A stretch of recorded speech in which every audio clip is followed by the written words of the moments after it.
napapansin na nila mga gawi kong parang hindi pambabae. Kasi bis na Chinese Carter, laruan ko ay text sa cholens.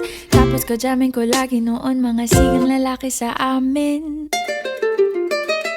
Nung ako'y mag-high school ay napabarkada sa mga bay. Curious na babae na ang hanap din ay babae.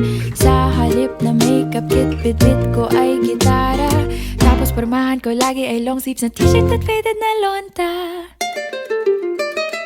Pero noong makilala kita, nagbagong bigla ang aking timpla. Natutuwa ko na magpariban at mag-ahit ng kilay at least once a month. Hindi ko alam kung anong meron ka na sa